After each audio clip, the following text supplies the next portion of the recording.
Post Time with Bobby G, Mary Rappolini, and Chris Crestik. Post Time. I'm Felix Taverna. I'm looking forward to a great run for the Kentucky Derby. Post Time. We'll get you there. We'll tell you every inch of track that we have to lay down in order to get to the winning Post Time.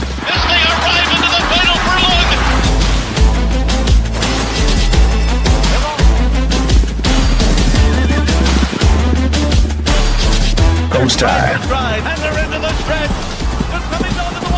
We produce it from 50 Way Studios in Toledo, Ohio. I'm Felix Taverna. Post Time. Can't wait. And we are live on this Wednesday afternoon. It might be early evening where you might be, but welcome to Post Time. We're live on YouTube over the 50 Way Studio Network. I'm Felix Taverna from Southern California. Bobby G will be joining us. We got a great show. Special guest, jockey Javier Castellano is on board. Mary Rappolini will check in from Oaklawn Park. Toby Terrell from Southern California at Santa Anita. And we're down to 52 days until the Run for the Roses, May the 2nd, the first Saturday in May, from Churchill Downs. And Bobby G, what a week it's been. Felix, there's nothing better and there's nothing more fun than being on the air with you discussing the Kentucky Derby. And the only other thing I can hope for is that the gentleman sitting with us is the first guy across the wire on that first Saturday in May. Yeah, you know, it took him a long time to get there in 2023, but our guest, Javier Castellano, joining us from South Florida, nearby Gulfstream Park. Javier, thank you very much for giving up your time. Thank you, guys. Thank you for the opportunity. Oh, well, you know, it's our pleasure. And let me just jump in because, you know, I established a friendship with Javier almost the same time that I ran into Johnny V at the local diner and sandwich shop to pick up a form. And I met Javier during the 2017 Breeders' Cup at Del Mar. And Javier has always been one of my favorite riders and favorite people. And his career has been outstanding. And, you know, he was the Eclipse Award winner 4 years in a row from 2013, 14, 15, and 16. And he had a stellar career, but it all started from his native Venezuela. And I happen to be very fond of Venezuelans because when I was a disc jockey, they were my first friends from Latin America. And Venezuela has always been a great place in my heart. And Javier hails from Venezuela, and he comes from a racing family. I believe your father was a trainer and your family was indoctrinated into horse racing at a very early age. No, my father was a jockey. Sorry. My father was a jockey. He rode for 25 years in my country in Venezuela. That's basically, it was my idol when I grew up. I want to be like him. And since I was a little kid, like 5-year-old kid, I always want to be jockey. You know, that's my dream. My uncle, through my math size, it was a jockey too. And I think it basically, you know, I grew up in the horse racing to go to the track. And that's what I want to be. How old were you when you first got on your first horse, even if it was just galloping? Well, basically, I started late. Basically, I was in 16-year-old. I started galloping horses. I started riding my first horse when he was 18. Usually, jockeys start really early, but we have a commitment. My family, my father, he don't want me to be jockey. It's a dangerous sport. And now I understand. I have kids. I don't want my kid to be jockey. I hear you. It's very, you know, risky. You know, when you deambulate, every time you perform, you ambulate following. It got to be something. I brought a couple friends to the track, and they don't know nothing about horses, and they watch the races and say, "Why the ambulance he follow you guys all the time? How risky it is." And in any sport, you don't see the ambulance they follow. They follow for some reason. Anyway, my father didn't want me to be jockey. We convinced me, okay, let me finish my father want me to be go to the school and have some degrees, but I convinced me, listen, I finished high school and I promised I would like to be jockey, you know. And finally, we had an agreement together. We go through, and thank God, I'm very blessed with all my career. Blessed and thankful and grateful for everything I have, and um, everything go well. Thank God. And you deserve it because you give a lot to the game. You give a lot to life. Now, I'm going to speed this up. So, when you were at the top of your game in Venezuela, you first came to America, and I think you rode the first track, if I stand correct, was Gulfstream Park.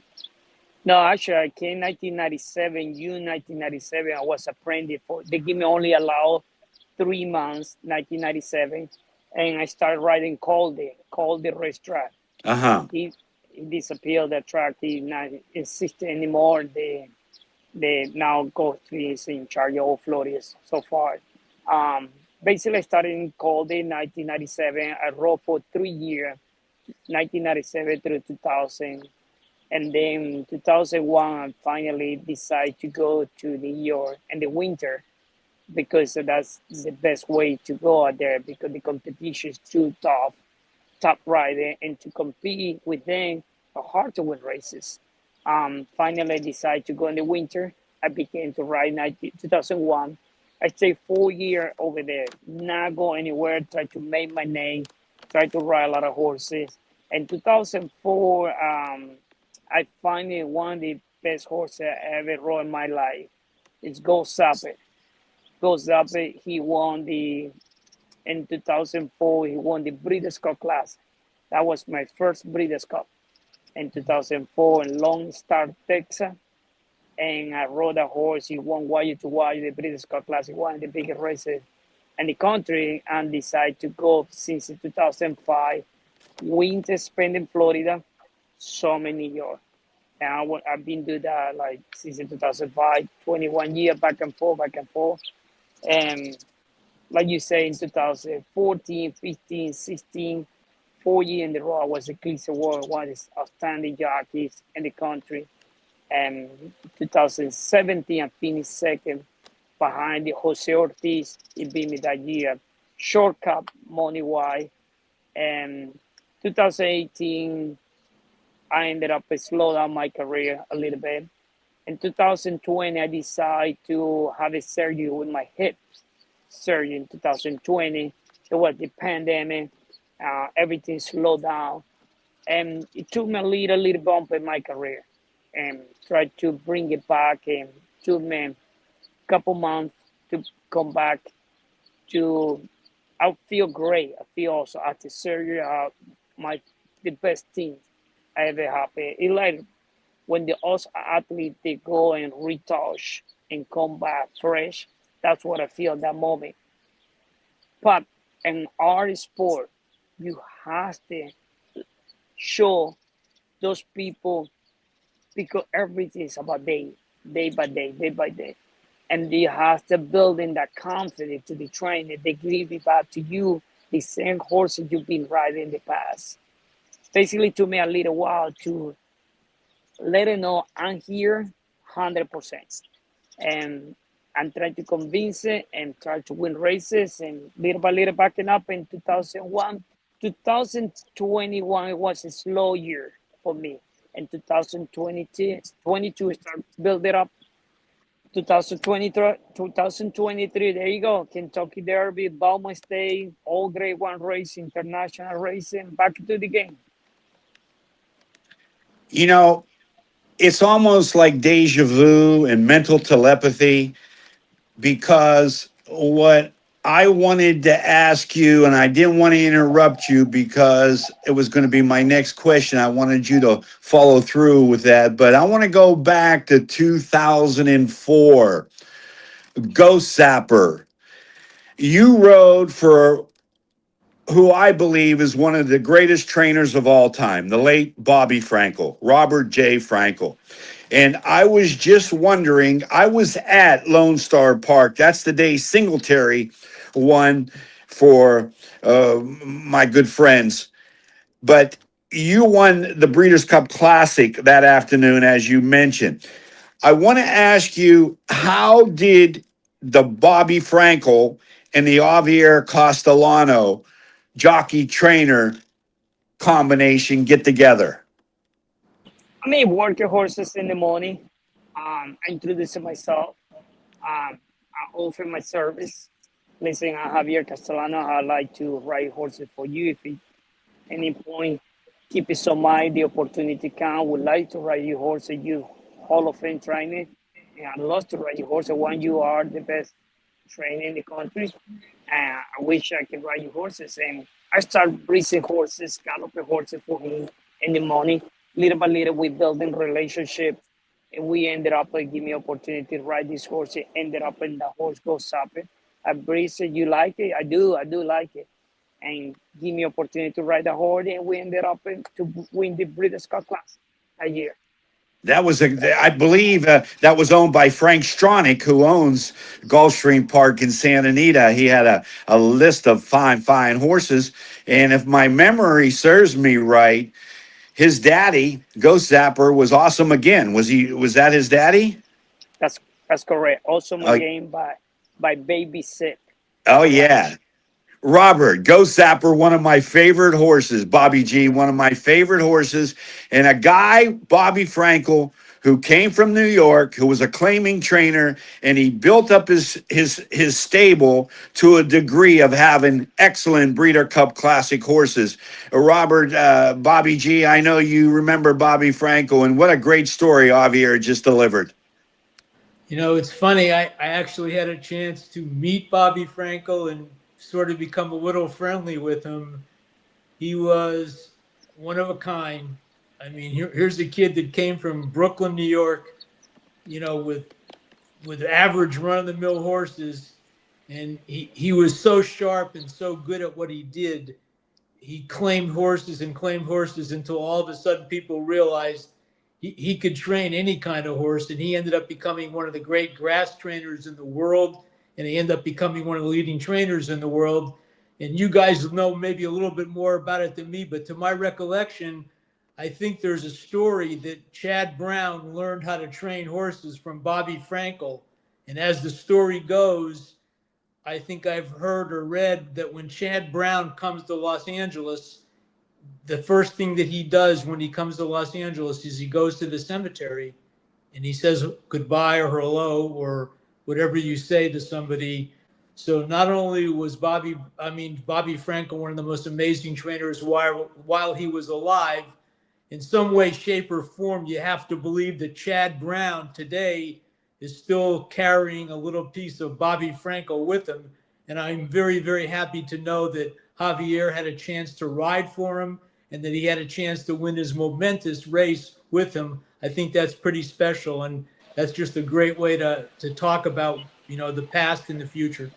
You know, I got to be good friends with Edmund Gans, and Edmund Gans was a very successful man. He owned a lot of horses, a lot of champions, and I met him at the OTB in Delmar, and we became very good friends. And I asked him about Bobby Frankel one day, and he said, "You know, I fired him 3 times." And I said, "You fired Bobby Frankel 3 times?" And he said, "Yes." And I said, "Well, why did you hire him back?" And he said, "Because he was the best." And Bobby Frankel just could analyze horse flesh. And, I remember when Bobby Frankel, and I was a disc jockey back in the 70s, he came from New York. He was a hot walker. He got into the game, and he built his whole stable. He built his whole stable on claiming horses. Then he got better horses. And that leads me right into my next question, because Javier and I had a conversation yesterday, and we talked about horses. And we talked about fast horses, and we talked about good conformation in horses. And Javier, have horses changed from like a ghost zapper to today? And if so, how have they changed? Horses like human being, the young horses start developing self, and especially like 2 year olds. Some horses they premature, some horses they lay back, and little by little they ended up. But you never know when they come from. Sometimes they don't show as 2 year old, but when he gets to 3 year old, he develops it amazing. It's like a kid in high school. He's very quiet kid, but when you get to college, the way he performed in the field is amazing. Where that kid he come from? I thought that kid is some horses like that. You never know what you have to give it some time, let him develop it little by little. He ended up with really good horses. Javier, I want to go to the direction of coming back from an injury. You sustained a real serious injury where you broke your hand, and it took you 3 months to get back. And we spoke during that time. And, you don't want to lose confidence and you don't want to get out of the rotation, because when you're away from the game, trainers instantly forget. It's hard to come back and pick up the business that you lost. The horses that you were riding went to somebody else. They might have retained them. But you and I went through it, and you came back from a pretty severe injury. And one of the things I asked you yesterday was, did you know you were 100% when you came back? Sometimes jockeys rush themselves, but you mentioned that you were 100% when you came back. Does that enter into riding a racehorse? Absolutely. When you come back 100%. You have to prove where you come from. You come from the injury, but you have to show, you have to deliver you 100%. And that's what exactly what I did, and that's what I show up. Now, you have to build your momentum. You have to building your business back. Those horses, like you say, those horses they give it somebody else. They can wait for you. They have to give it for somebody else. But to recover your business back, it take a little while. Sometimes it's all dependent. You got lucky, you ride the horse back and you win, you get it back. Sometimes you lose, they give it back somebody else. But you have to build in your momentum. Everything's timing in this game. And you have to be in the right time, the right place, and hopefully can to you the right horses and you start winning. Winning is everything in this game. If the more you win, the more looking for you. If you're not winning, don't give up. It's gonna come. So let's go back to the Eclipse Awards 4 years in a row. That's outstanding in its own right. You won every major race in the country, but the one that got away and you never captured was the Kentucky Derby. And in 2023, I'm sure it must have been one of the happiest days as a jockey for you and your family, because one, people were probably asking you, and you might even been asking yourself, when am I going to win my first Kentucky Derby? That day it must have been the most magical day in your riding career. That's correct. You know, when we signing to be jockey, the first thing you come to your mind, I wish I can ride the Kentucky Derby. And then when you ride the Kentucky Derby, man, I want to win the Kentucky Derby. That's is about this game. And the more you win it, the more you want. Everything's follow up, you know. You know, And it's a rhythm. And when you ride a horse and you win, you want to keep winning. It's that was the biggest moment in your career when you win the Kentucky Derby, because you've been recognized all over the world, not even United States, all over the world. This is the Kentucky Derby 2023. Felix, could I ask Javier a quick question? Sure. Javier, nobody but you and nobody but a professional rider can get inside your mind and your head. But for people who watch it and people who study it and people who analyze it and for people who even bet on it, unfortunately, we're all trying to figure something out. Is there any way that you could share with our audience what it must feel like sitting on that horse and they're leading you into the stall and it's the first Saturday in May and you're going to ride in the Kentucky Derby? Can you share with us what's going on inside your mind? How do you feel? What do you because none of us will ever have that opportunity, so we have to live vicariously through you. Could you share that with us? Sure, absolutely. You've been working every day for this moment. You've worked in 365, 364 days for just that day. You go through a lot of stuff to ride the Kentucky Derby. It's hard to find the right horse. It's hard because Average, we had 20,000 horses the born United States, and only 20 horses in going to perform to the Kentucky Derby. Even you have the best horse, it doesn't mean you're just gonna win the race. You have to earn it. I think it's a bless. God give a gift to you that moment, that time to win the Kentucky Derby because a lot of traffic, a lot of spawn, all you gotta go through in your mind. A lot of horse, a lot of traffic. Everything had to fall in the right direction to win the race. Um, it's a dream come true for any jockeys, and you work it all year around to find the best horse. To hopefully you can win the Kentucky Derby. It's preparation. It's a lot of timing, and you have to go a lot of travel to find the right horse.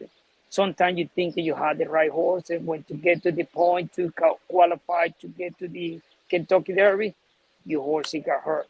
So many things you got to go through, and everything has to fall in the right direction to you. You have to be strong mind, positive, work hard, dedication, discipline. I hope God will give it a gift. So what are you trying to say? It's not a piece of cake to get to the finish line? No, it's not. That's why when you pass it by, you have to celebrate really hard, and you have to enjoy that moment because, trust me, they don't have it else. I sure hope you get a chance to get that feeling again soon. I Well, hope you too, guys. Lafitte Pinkai Jr. and I have been friends for 50 years. And every time I get with Lafitte, we talk about obviously the biggest race of the year, the Kentucky Derby.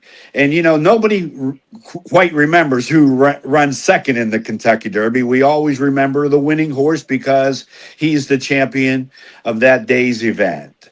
And I want to tell you that the Kentucky Derby, uh, it is there.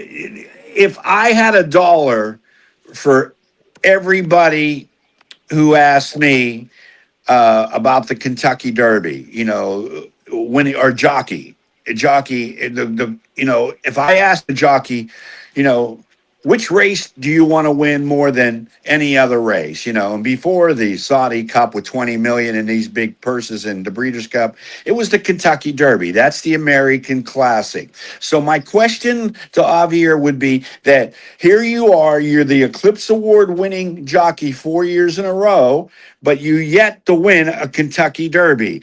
Did that prey on your mind every year you got to Kentucky? Did you say to yourself, boy, this is going to be the year. This is the year I get the monkey off my back?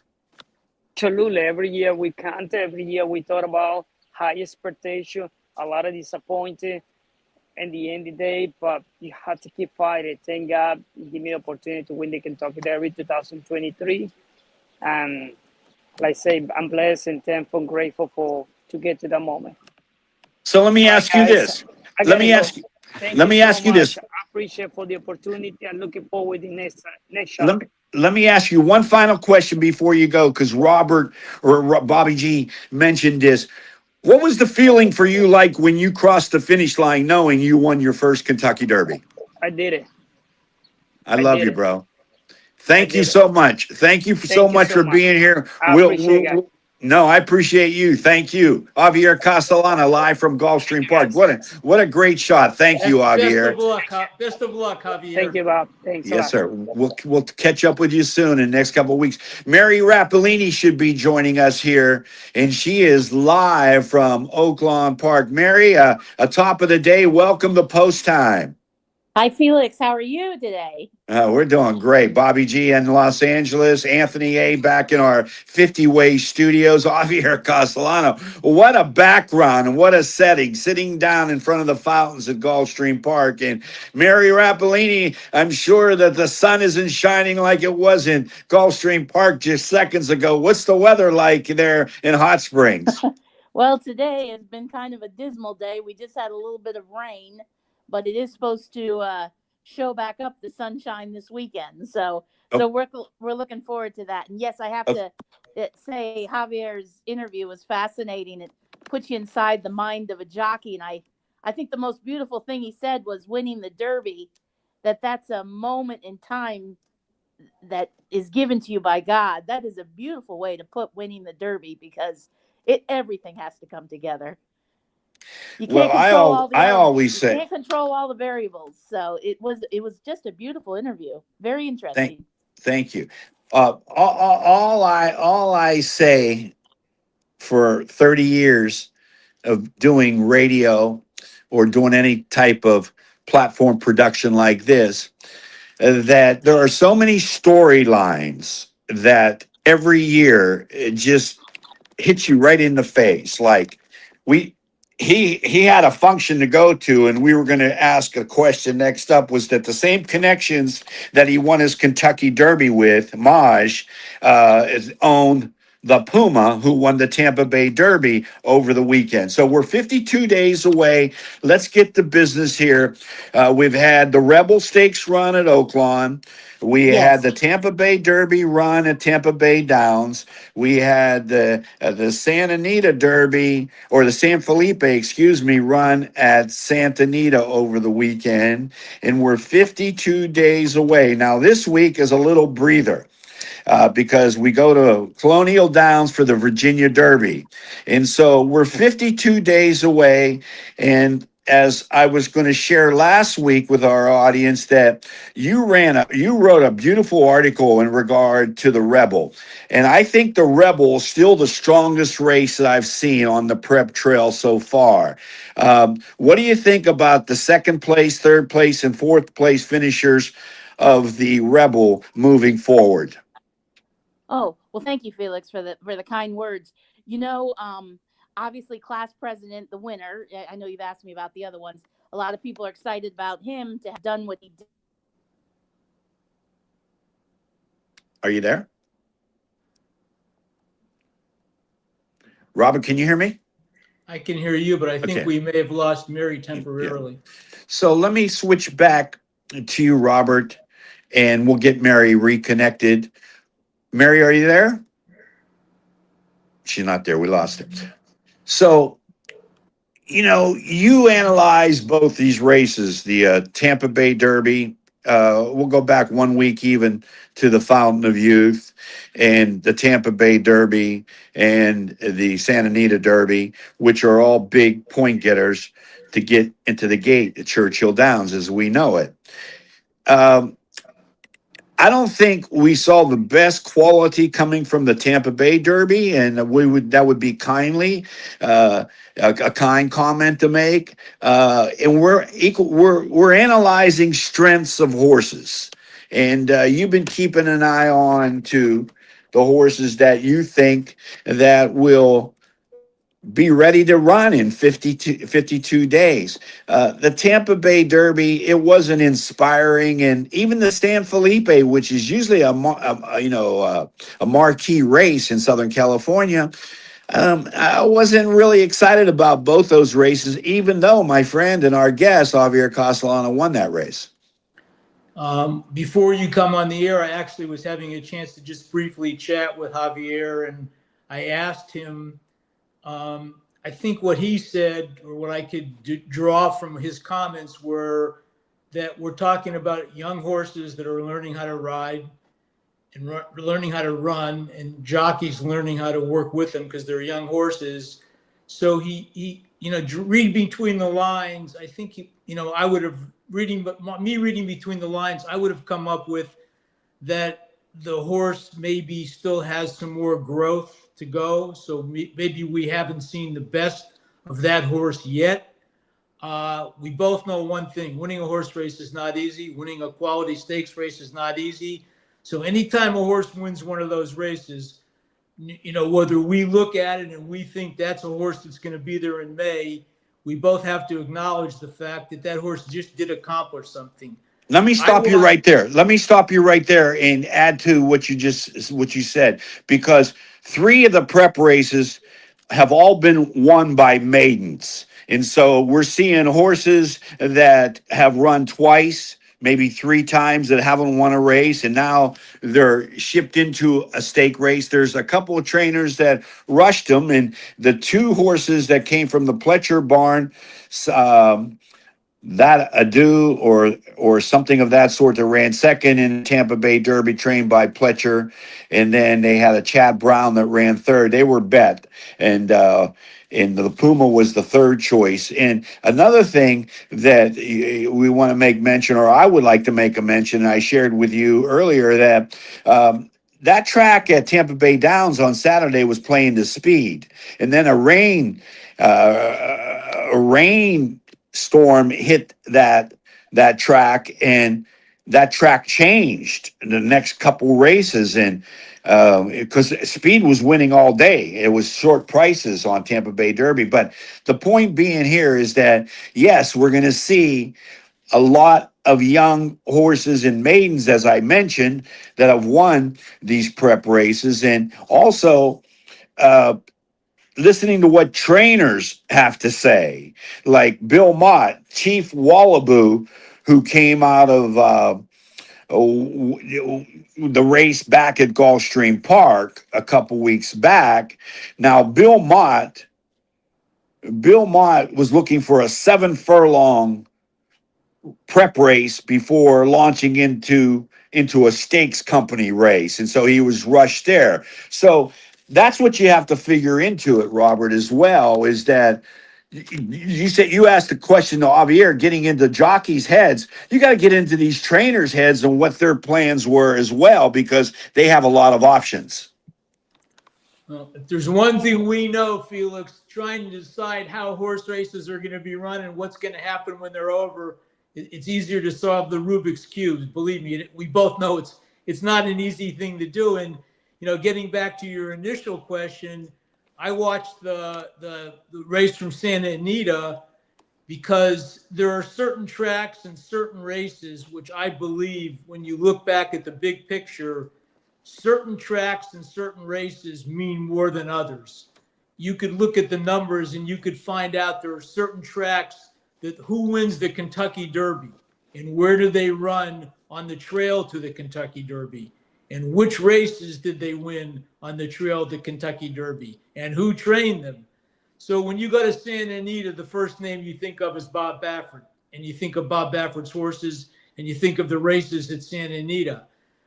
That one race, the San Felipe, there was a monster favorite who was really a highly regarded young horse coming back from last year's Breeders' Cup.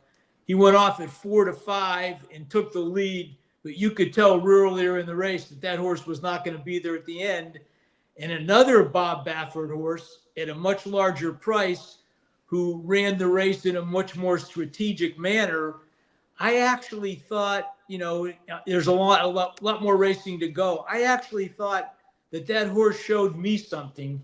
And do I know if that horse, or do I think that horse wins the Kentucky Derby? That I'm not willing to say at this point. But I wouldn't be surprised if that horse continues along and is able to run as well as he ran that day, and he's able to improve and continually get better. I wouldn't be surprised that when you look at the first 5 finishers in May, that horse, I think, has a chance to be one of them. Like I said, there's a lot of racing left to be run. Yeah, you're talking about Potente, who Correct. came from, and he beat the odds-on favored Brandt, Correct. which was pretty head-scratching, to tell you the truth. But there's so many ways to go, and even Baffert mentioning about Potente, stating that he was desperately seeking a race for distance before going into San Felipe, and or that was the first time that horse went the extended distance, and you just never know what you have. And that's look at the long shot winners of the Kentucky Derby. Some of these colts, I mean, on paper, the horse that broke from the 20 post and won with the other Venezuela jockey, Sonny Leone, he got a great trip, and the horse loved the distance, and he was like 50 or 60 to 1. And then Mind That Bird, how could we ever forget that, with Calvin Burrell getting a great ride into that Kentucky Derby, and he was at like 80 to 1. And so we're all putting a value on these horses when they get into the gate in post time. And it's brought to you by the Breeders' Cup and the Del Mar Thoroughbred Club. And we originate from 50 Way Studios in Toledo, Ohio. I want to shout out to the executive producer, Big Cat, Craig Anthony Thompson, and Anthony A. Doing all the directing and the producing. Bobby G, my man Robert, is up there in LA. And Mary Rappolini, is she back with us? Do we have her? We have her in the audio room. Can we bring her in? Hello, Mary, are you there? Still haven't been able to make contact with Mary. Mary, rap, rap, rap. Can you hear us?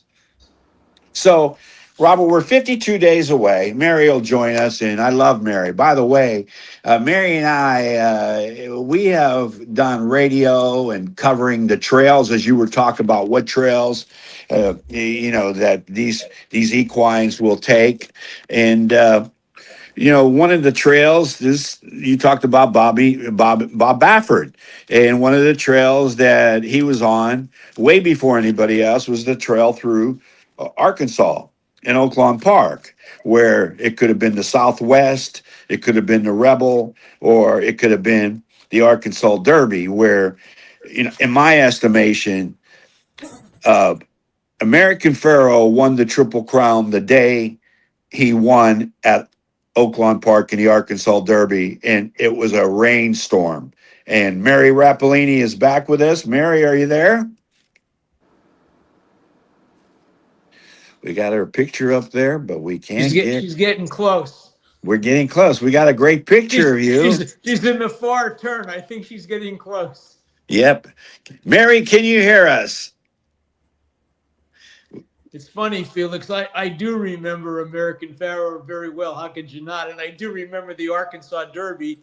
And as I was alluding to earlier in our conversation, if you had to pick one prep race, and there are a lot to choose from, and everyone has their opinions, because opinions, we both know what opinions are like. There's a real good chance that if you had to say, okay, what's the single most important prep race to determine who you think might get across the wire on Saturday in May, the Arkansas Derby might actually be that race. That might be one of the most significant prep races on the trail. Without any question, I would say very high in my standards of one prep race I would choose. Years ago, I would say the Florida Derby. But what I've known about Arkansas more than anything, and over the years about Oaklawn Park, is that their track is very consistent. That is a good racing oval at Oaklawn Park. Very, very strong stables from all over different states come into Arkansas. They have no turf course, and so they just run on the dirt there. And I think the foundation of going from the Southwest to the Rebel to the Arkansas Derby, when you can get what you need underneath your horse on a good track down at Oaklawn Park, I think it springboards you into the Kentucky Derby. And I think Bob Baffert has mastered that route without any question. And so we're going to see. Have we seen the Kentucky Derby winner yet? I'll ask you the question, Bobby G. You think we've seen the Kentucky Derby winner yet? It's like you're asking me that question. I like to make analogies as to what trying to pick the Kentucky Derby winner right now is like trying to throw a dart at a bullseye with blindfolded. But the bottom line is we're all going to do that. So I'd be willing to throw my dart at Paladin right now. Does he win it? I don't know. But if you said, okay, you must pick a horse today, March, whatever it is, from what I've seen so far, and there's a lot left to be seen, I like Paladin a lot. I like Paladin last week. I like Paladin this week. And until I see Paladin run off the track and show me that horse won't get there, I'm like I said, there's a lot of running to be left. I don't want to be adamant and say I think I know, but I do have a strong that's my premonition. I don't think you can make a whole lot of worse choices than that. And you stand up and you deliver on March 11th with the Derby being 52 days away. And there are at least 10 major prep races because next week we go to Louisiana at the fairgrounds for the Louisiana Derby. And then the following week, we got the Arkansas Derby. Then the following week, we got the Bluegrass and the Wood Memorial. And And also one of the biggest races there is, the Santa Anita Derby. yep. And it's going to be interesting to see. I think I don't think we've seen the Kentucky Derby winner yet. That's my I'm not real. You know what? Paladin is your Colt. You know, we're talking about Colts. We're talking about Phillies. It's a shame that we lost connection with Mary Rappolini because I wanted to just go ahead. She wrote another brilliant article on the Kentucky Oaks, the Philly division of what the Kentucky Derby is. And it says Mary's only on with us audio wise. Mary, I'll give you one last chance here. Here I am. We're third and long. We have no timeouts left. Are you there? It's a Hail Mary. She's not there. Well, we'll fix that. But you know, Mary wrote, you know, the Kentucky Oaks. I want to tell you, Bob Baffert has a filly that just looked every part of a winner last weekend at Santa Anita. But you know what?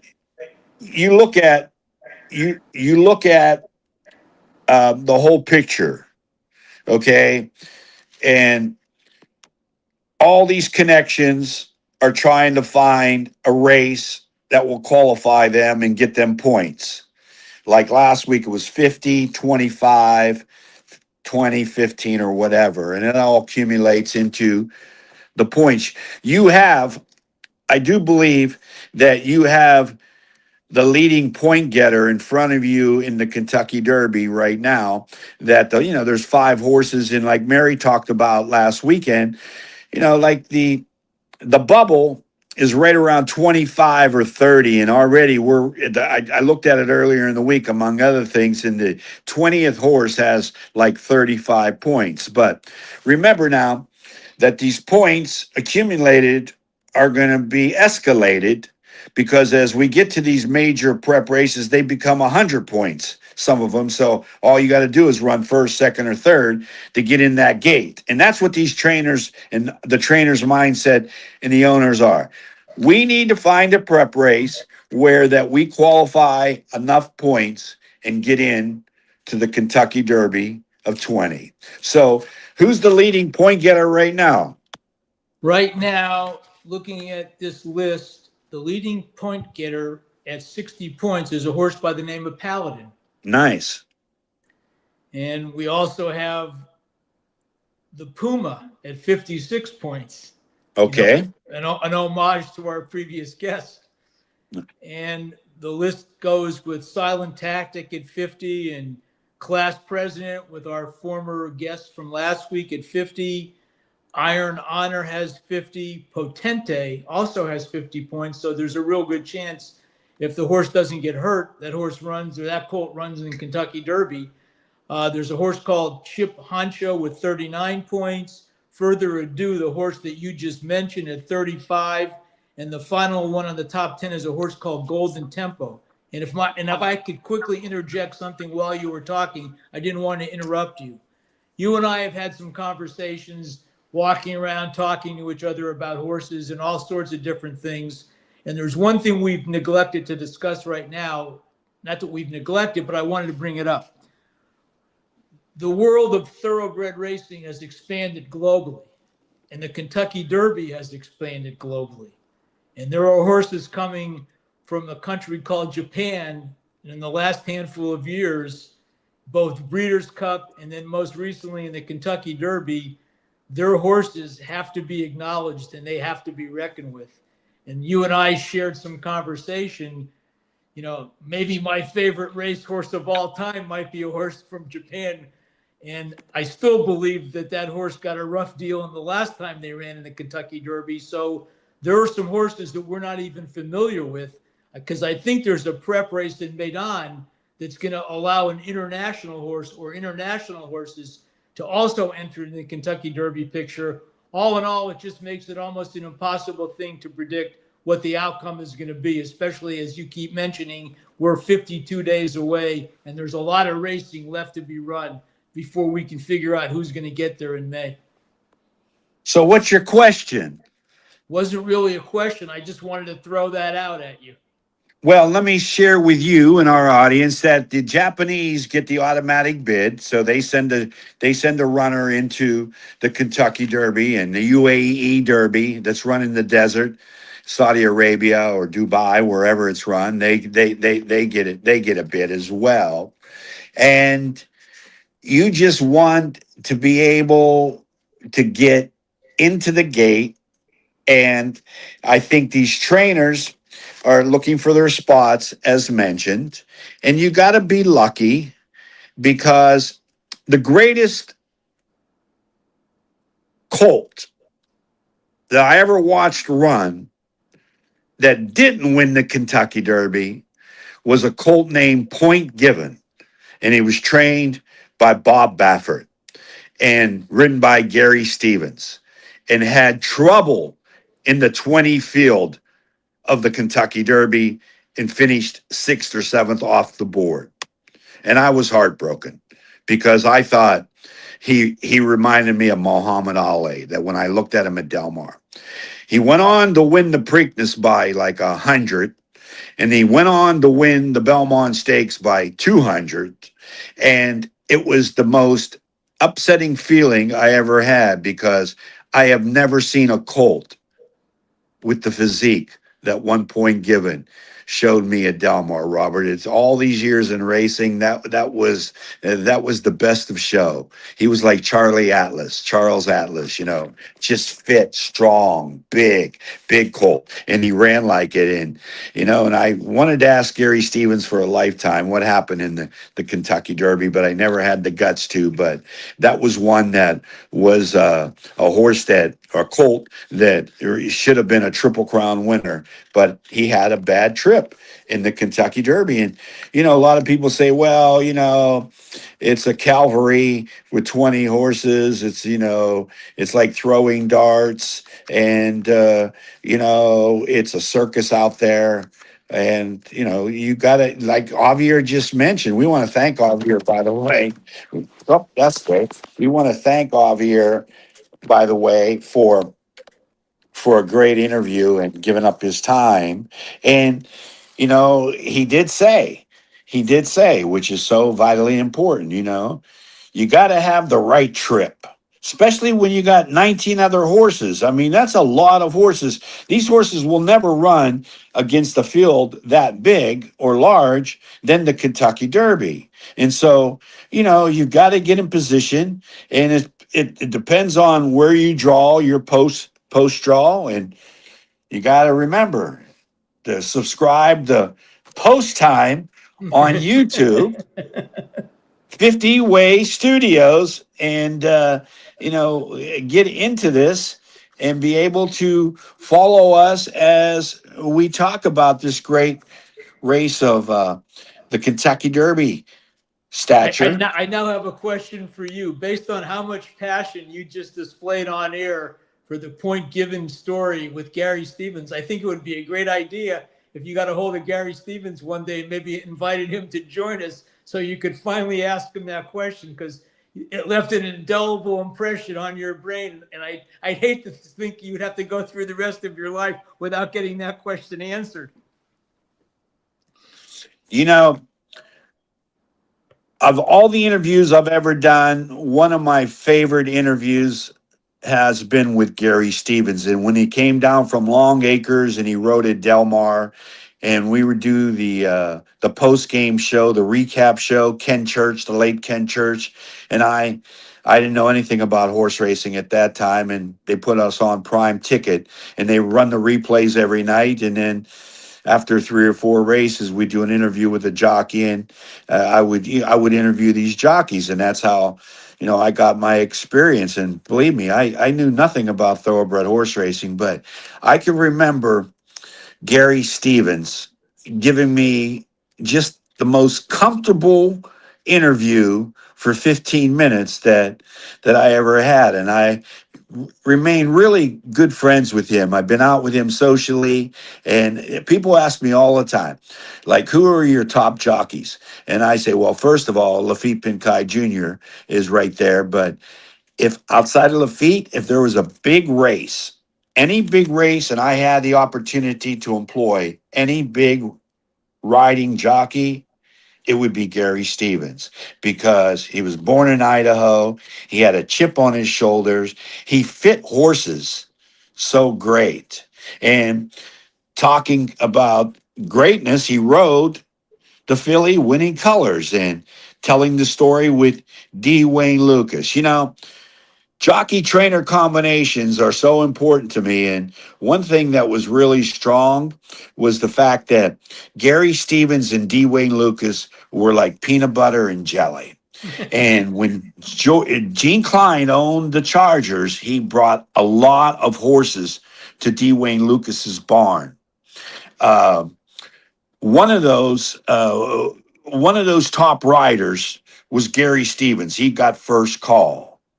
But when I think back at D. Wayne Lucas and I saw a race, and I asked Lafitte this so many times, I'll switch from Gary Stevens to Lafitte. Lafitte ran or rode a filly called Landalucy. Okay. And she won like 18 the first time out and 17 the next time out. And Lafitte said she was the most brilliant filly he was ever on. And then she detected a virus and passed away. And that was another big runner in the D. Wayne Lucas barn. But Gary Stevens, if you remember that Gary Stevens got injured in the Arlington Park race in the Million, and he had to give up the ride in the Pacific Classic that Julie Crone rode. Candy, what was the Candy horse that won the Pacific Classic? That was owned by Sid and Jenny Craig. Julie Crone picks up the mount. I'd have to dig deep. I mean, I don't want to interrupt our broadcast to go look it up, so I can't off the top of my head. But I did want to say one thing while you were talking, and not just because we're on the air and we're talking to each other. You said something about your favorite interviews and how much you've enjoyed some of them in the past. I just wanted our audience to know that, part of making a great interview, not only do you need the right person to talk to, but the person asking the questions and the person conducting the interview has a lot to do with it. So I think it's a tribute to you as a broadcaster for all these years to have the ability to make people comfortable and to conduct an interview so that it comes out as successfully as it does. I think you're a big part of that contribution. Thank you very much for that. I appreciate that. I just like guests. I like them to come on. I want them to feel comfortable. One of the reasons where I've been very successful in getting top named guests is because I think I instilled that I won't throw them underneath the bus, and I got their best interest because they are the guest and they should be treated like that. And one of the interviews that I did was with a trainer, and the trainer was a Northern California trainer. Jerry, what's the Northern California trainer's name that we used? Hollendorfer? Jerry Hollendorfer. After he was disqualified in the Pacific Classic with his horse when the Baffert horse came over and wiped, Sharp Effect or whatever, Jim Rome's horse. I can't remember the name. But anyway, to come on after that type of letdown and just give a great interview, and he always mentioned that he always felt comfortable talking with me. And that's what, radio and interviewing is all about, is getting your guests comfortable and getting them to feel like, that they're not going to be thrown underneath the bus or embarrassed or dissed. I mean, I hear interviews every day where that some of the questions that they ask and they're out of line, but that's I treasure the people that I met and the people that I know and the people that I had the opportunity to come on. Johnny V last week, Javier this week, you, Mary Rappolini, Toby Terrell's going to be joining us in the upcoming weeks here. He'll give us the Santa Anita, California look. Mary Rappolini, from Arkansas. I adore Mary. And she's so good at what she does. And, she interviews all these trainers. And sometimes, you get tells, when you play poker, you get tells from the players. But when a reporter interviews a trainer and the trainer says, well, I wanted one more work in him to become the best. Well, then that's information that you don't see in the racing form, or you don't get in the racing form. And I think that the 52 days that were leading up to the Kentucky Derby is going to be an exciting 52 days without any question. And do I know who's going to win the Kentucky Derby? Of course not. But people ask me all the time, what do you think about March Madness? I said, let me talk to me on Monday after the brackets are drawn, and I'll give you my opinion. Right now, I could tell you and talk about March Madness for an hour and a half. But what am I going to talk about if I don't know which teams are matched up with other teams? And that happens the selection show on Sunday. And I also want to say, last week, you and I had no idea that we were YouTube live. And I want to thank Craig for putting us out there and Anthony running it, because we had just under 100 hits. And, we did no advertising on this. We made the changes from horsepower to post time. It's 50 Way Studios, and the best studio in all of America doing podcasts. I was on one of their sports shows earlier in the week on Monday. Billy for Bases, a baseball podcast. And then I got caught up with the championship basketball tournaments that were being played this week in order to qualify to get into the big dance. And then what's really catching my eye is the Italians and the Americans last night, and all these teams that are playing for their country. Maybe Venezuela, Nicaragua, the Dominican Republic, Cuba, Puerto Rico, Venezuela, it goes on, Japan, it goes on and on. And my friend who is so into baseball on Sunday just outlined it for me, Robert. He outlined, well, there's going to be, there's 10 teams or 20 teams or 18 teams, and then it was going to be down to the 8, and then they go to the second round, and those are going to be played at Houston, Los Angeles, wherever, and then we get to the champion, and it's the World Classic. And right before baseball season opens up, I think it's really great because you can surf back and forth watching college basketball, because to me, outside of the Kentucky Derby and big races like the Breeders' Cup, there is nothing bigger to me than March Madness. And this is the greatest time of the year. USD had just hired a brand new basketball coach, Kime Massey, the new athletic director. I want to shout out to our Catholic University in San Diego.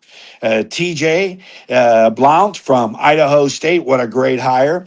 But March Madness is exciting. And the draw was Sunday night, the selection show. And then they play in games in Dayton, Ohio. And then for the next 3 weeks, we got the greatest spectacle in sports, followed by the greatest equine spectacle in sport in 52 days, the Kentucky Derby. So it'll be interesting to see. This is an off week, as I mentioned, the Virginia Derby. And by the way, I appreciate you, Robert, all the knowledge and the fun that you bring into this. Look, we're just young. We're just doing this. To get where we are has been very, very good. Just pleased with 50 Way Studios. I definitely would like to thank our producer. I have a chance to talk with him before the show begins, and he's an incredibly nice gentleman. Post time with Bobby G, Mary Rappolini, and Chris Crestik. Post time. I'm Felix Taverna. I'm looking forward to a great run for the Kentucky Derby. Post time. We'll get you there. We'll tell you every inch of track that we have to lay down in order to get to the winning post time. As they arrive into the final furlong.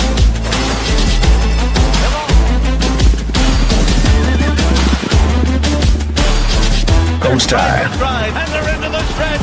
They're coming down to the wire. We produce it from 50 Way Studios in Toledo, Ohio. I'm Felix Taverna. Post time.